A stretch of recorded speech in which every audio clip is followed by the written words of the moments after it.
अस्सलामु अलैकुम। आइए मैं आपको हदीस पाक से एक बात और बताती हूँ। हज़रत अबू हुरैरा रज़ियल्लाहु अन्हु से मरवी है कि आप सल्लल्लाहु अलैहि वसल्लम से ये पूछा गया कि कौन औरत बेहतर है, तो आप सल्लल्लाहु अलैहि वसल्लम ने फरमाया, वह औरत की शौहर उसे देखे तो खुश कर दे, जब किसी काम का हुक्म दे तो उसकी बात माने और अपनी इज़्ज़त की हिफाजत करे और उसकी मर्ज़ी के ख़िलाफ़ माल खर्च ना करे। फ़ायदा मैं आपको इसका बता देती हूँ, फिर हम इस पर बेहद अच्छे से चर्चा करेंगे। फ़ायदा ये है कि मतलब ये है कि ऐसी खुश मिजाज और खुश अखलाक की हो शौहर, जब घर आए बीवी से मुलाकात व बातें करे तो उससे नरमी से प्यार मोहब्बत मुस्कुराते हुए बात करे।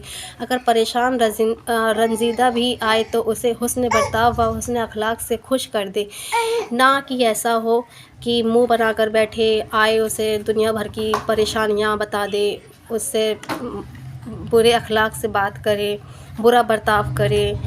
खुश ऐसा ना हो कि शिकायतों का अंबार या ढेर पहाड़ बनाकर दिखलाए, ऐसा नहीं करना चाहिए। जब शौहर आए पहले तो सब उसके साथ प्यार से बैठें, पानी का गिलास उनके लाके आगे उनके रखें, पानी पूछें, उनके साथ बैठें, उनके दो बोल प्यार से बोलें, उनसे उनके हालात पूछें, हाल चाल पूछें कि आज क्या हुआ आपके साथ, क्या आपने दिन की पूरी वारदात बताइए, ये वगैरह।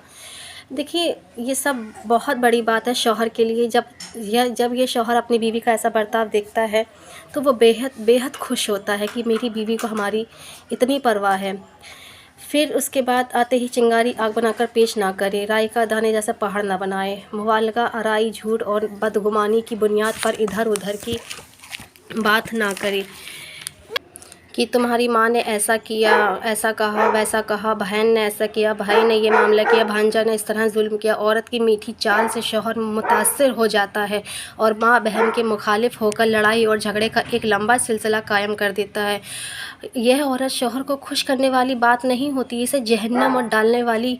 उसने उसे खुश करने के बजाय रंजीदा कर दिया। इसलिए सुनो, शौहर को खुश अखलाकी और अपनी प्यारी बातों से खुश करो, शिकायतें सुनाकर रंजीदा और झगड़ा मत कराओ। खुदा के नज़दीक अच्छी और भली कहलाओगी और जन्नत पाओगी। बेशक बेशक माशाअल्लाह, बहुत बड़ी बात कही है इस हदीस पाक में कि हम अक्सर करके देखा जाता है कि अपने शौहर से हम बैठ जाते हैं, छोटी से छोटी बात को हम राई का पहाड़ बनाकर अपने शौहरों के सामने पेश कर देते हैं। ये बेहद गलत है, बेहद गलत है।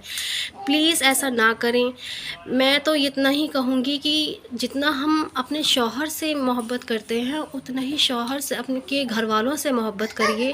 जब हम अपने भाई बहनों की बात सुनकर मतलब जैसे हम उनकी बात सुन लेते हैं, हमारे भी बहन भाइयों से झगड़े होते हैं, माँ बाप से झगड़े होते हैं, तो क्या हम उनका सब झगड़ा वगड़ा किसी और को बताकर हम दूरियां पैदा करवाते हैं? नहीं ना। तो फिर जब हम उनके अपने जब अजीज़ों के लिए हम ऐसा नहीं करते तो हम शौहर के घर वालों के साथ हम ऐसी क्यों करते हैं? नहीं, गलत है, बहुत गलत है।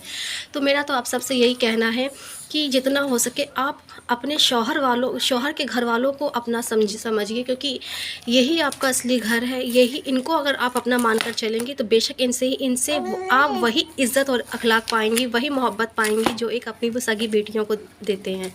तो जब तक एक बहू अपने दिल में अपने सास ससुर के लिए, अपने देवर के लिए, अपनी नंदों के लिए जब ये मोहब्बत नहीं रखेगी तो वो लोग हमें क्यों मोहब्बत इतना अखलाक देंगे? नहीं, पहले हमें शुरुआत करनी होगी, फिर हम उनसे उम्मीद करेंगे। बेशक अगर आप सब ने इस चीज़ पे गौर किया होगा तो इंशाअल्लाह हम सबको इस नेक हदीस पर अमल करने की तौफीक अता फरमाए। आमीन।